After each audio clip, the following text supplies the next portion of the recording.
Volvo are going fully electric by 2030, or at least they were. Now they're going to keep a few petrol hybrids around for a little bit longer. But in the meantime, they have released their first car on a dedicated EV platform, and it's this, the EX30.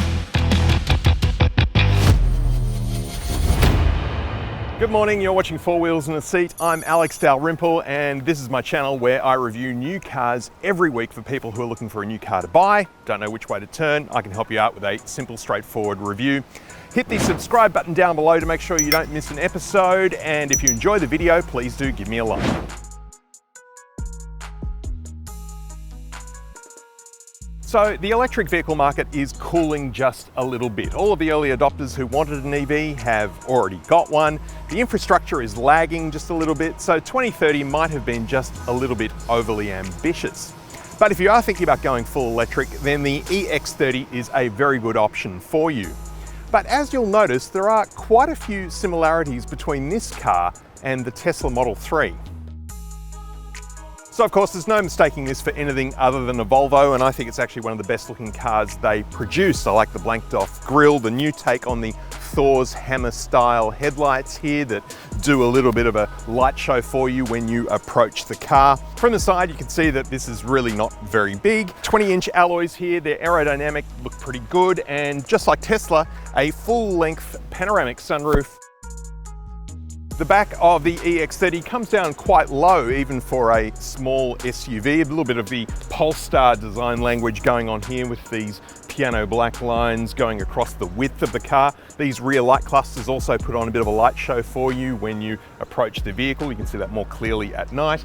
Under the powered tailgate is a 318 litre storage space. Knock down the rear seats and expand that to just over 900 litres, and that includes an additional 61 litres of underfloor storage space. Not much to see under the front bonnet. We've just got a small frunk and the powertrain, which is hidden away underneath here. And in this particular car, this is a single electric motor extended unit. So it will output 200 kilowatts of power, 343 Newton meters of torque, give you a full electric range of 462 kilometers, and charging to 80% takes around about 28 minutes at a high-speed charger. Inside, and the similarities between this car and the Tesla Model 3 become a little more evident. We've got a very minimalist design with one big center screen in the middle that controls pretty much everything. And look, it actually does work really well for the most part. In terms of the materials in the cabin, well, there's a great mix. Of course, we've got some fairly firm feeling materials, but a lot of this cabin has been made from recycled materials, including old denim, and these seats are actually wool. In fact, this car's carbon footprint is half that of the petrol version of the larger XC40. So as I mentioned, the center screen pretty much runs everything in the car, and it's really easy to use, just like using a giant iPad really, except for the fact, of course, it runs Google Automotive. But it does have wireless Apple CarPlay some of the time, and I'll get to that in just a moment. The images from the cameras dotted around the car are nice and sharp. If you are a Google account holder, you can sign in and install loads of apps onto this car, including YouTube, so you can watch videos while your car is stopped, or if you're waiting for it to charge. This is the Volvo EX30 Recharge, but not for much longer. For the most part, it's a pretty good system. But the hard thing is that everything runs through here, including the climate control. And this is not just a problem unique to Volvo, it's all cars that are heading in this direction. And you really can't do anything without taking your eyes off the road. And when you do, the eye scanner system here at the front that keeps an eye on your eyes starts beeping at you. So you've really got no choice but to take your eye off the road if you're going to adjust the temperature or change the volume on the sound system, which you can do with the steering wheel, but even then that's not quite as responsive.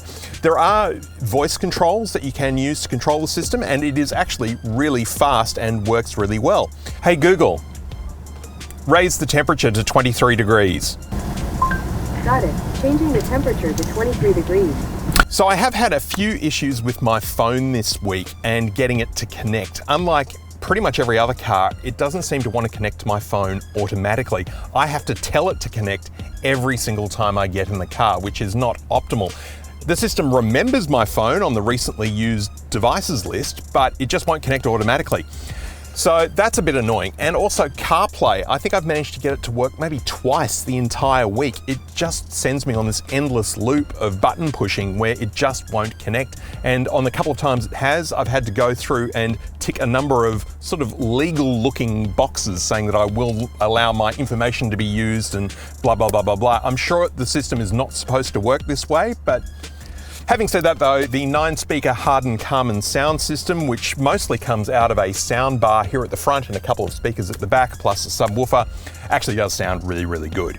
And then we've got a row of LEDs in the waistline here, which are operated by the ambient lighting controls in the car settings. There's a few different modes and styles to choose from. We've got this big open area here where you can easily store a handbag or whatever you need. Wireless phone charging. Underneath these flaps are a little further storage space with a couple of USB-C ports.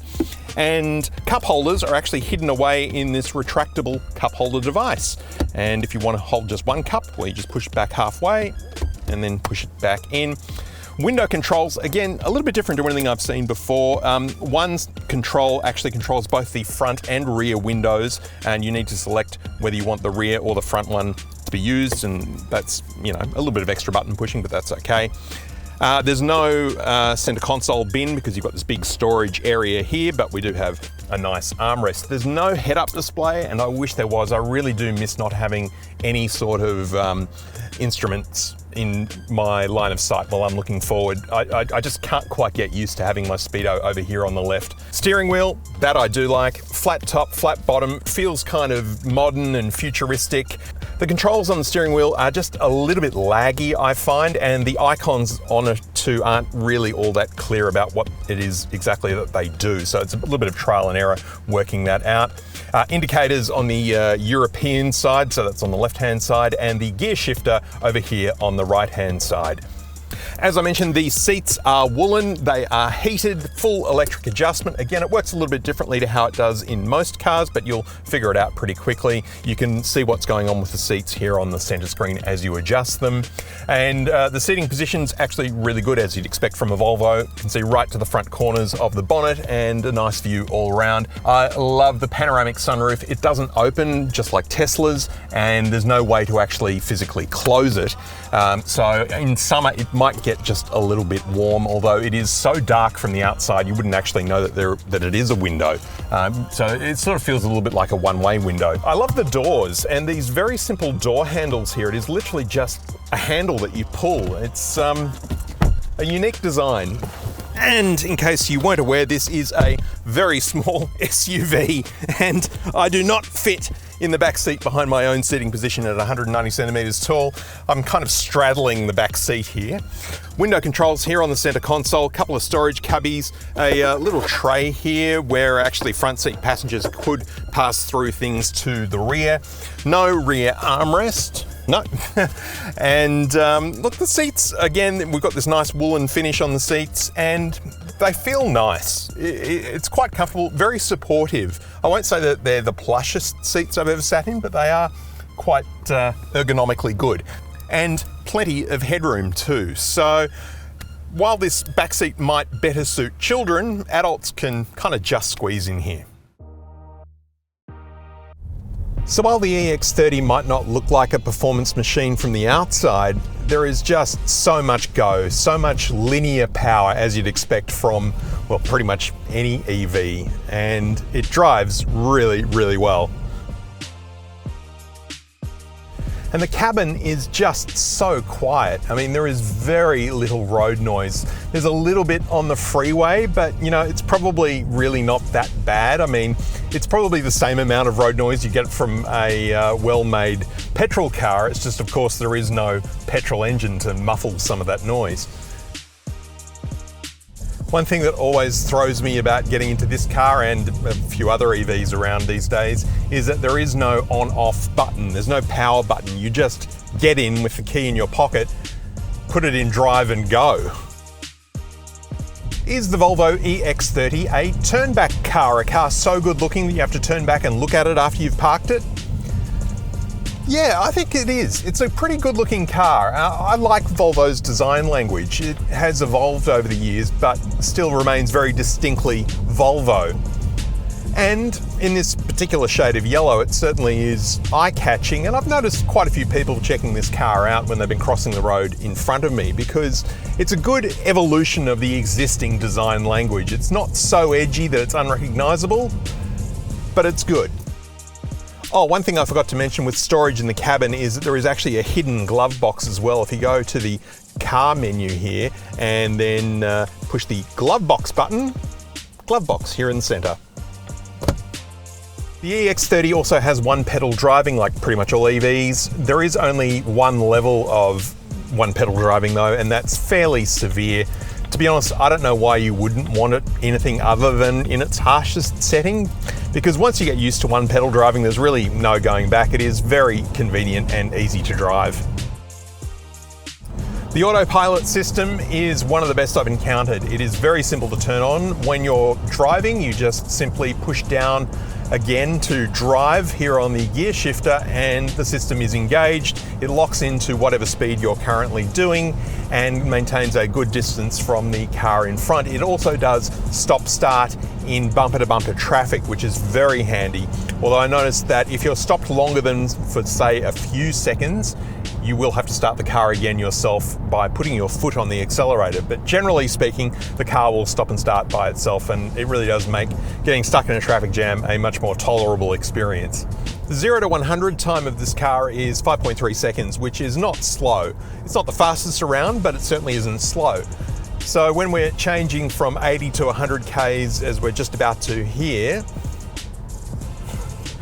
there's still so much power. The car is just going, yeah, you want to keep going? I've got more, let's go.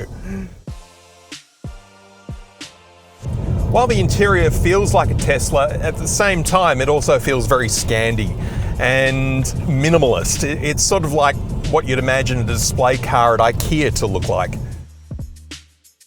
The steering is pretty light. You can adjust it. There is adjustable levels of steering feel, and I've got it on its heaviest setting, but still, it doesn't take an awful lot to turn the wheel. Well, this is a odd coincidence. One of the oldest Volvos you'll find on the road in front of me right now, and here is one of the newest. And you can almost tell that they might be related.